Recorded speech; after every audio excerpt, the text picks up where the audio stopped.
of people joke about Stormtroopers losing the most important battle of the Galactic Civil War to a bunch of teddy bears. Well, that's really insensitive, and I'm not a fan of it. As if Ewoks weren't absolutely terrifying human-eating monsters. They're fast, strong, clever, and brutal warriors. The Death Star 2 would have done the whole galaxy a favor by simply crashing onto the planet and wiping out the native life. Even watching the movies, we see Stormtroopers crushed within their vehicles, beat with rocks, and most likely decapitated with wire. But that's only the beginning of it. And the Essential Guide to Warfare presents a first-hand experience of a Stormtrooper on the planet, and he reveals the true horror of the Battle of Endor. Everyone thought Endor would be a piece of cake. Yeah, there was a local population of sentients, hairy dwarf primitives living in treehouses, but as Hume Tarl explains, everyone figured Ewoks were scared of both the Imperials and the shield generator. They figured both could just leave the other one alone.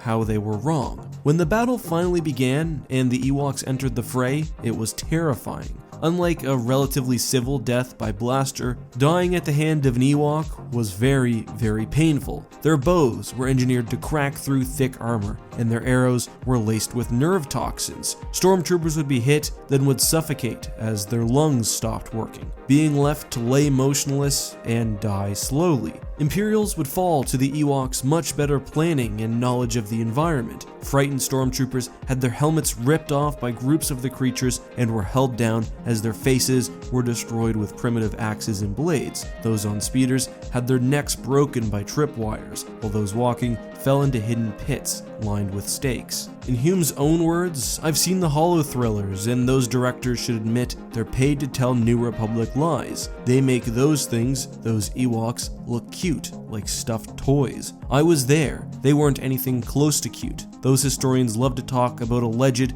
Imperial atrocities, but what I saw in the Forest Moon, they slaughtered us like animals. Shouldn't that count as an atrocity?" Even after the rebels secured their final victory, the pain and horror was not over for Stormtroopers on the ground. With the death of Palpatine came the end of his battle meditation and the loss of his influence over the troops. Imperials on the ground would have fallen victim to depression and demoralization, of course made only worse by the destruction of the Death Star 2 itself. They would have lost friends on that battle station, and they would have known that the Empire had just suffered a major blow. The Ewoks most likely would have continued to hunt them down through the woods, and let's be honest, Ewoks were probably eating Stormtroopers too. Aside from that, there's just the general nastiness of Endor, all the creatures that are there, the climate, and the fact that there's really almost no civilization to be found. The Imperial fleet just left, stranding many on the planet. And even years after the battle, Stormtroopers were still on the surface, not knowing that they had lost.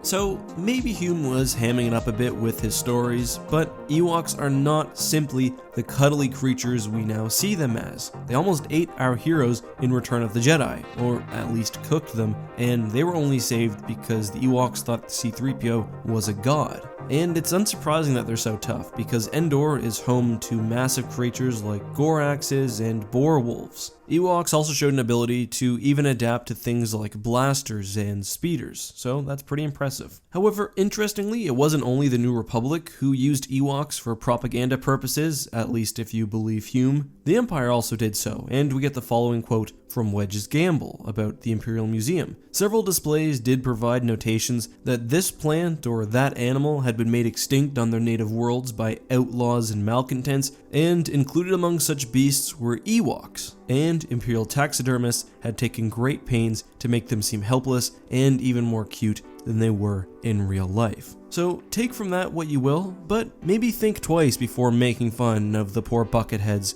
stuck on Endor. Today's question comes from J.M. Obix, who asks, if humans weren't the Reclaimers and were declared worthy to join the Covenant, which role do you think we would occupy? My bet is on pilots. Fighter pilots the elites are not particularly good at being. I agree, I think humans are unique in that they do seek honor and success, but are not quite as competitive as elites or brutes. However, where I really see humans coming in is perhaps the sciences. I think they would do a good job at bringing a fresh perspective into the Covenant, which I think had probably been a little bit technologically stagnant. The ordinary human is certainly not a better warrior than an elite or a brute, so I don't see them on the front lines in most circumstances, at least as anything other than a grunt. But I'm more curious, for this one at least, to hear what you guys think, so make sure you let me know down in the comments. Also, if you have any questions for future videos, leave those down below, and it's important that you include the hashtag AskEck, because that's how I find them in the YouTube comment feature. If you haven't already, consider following me on Twitter,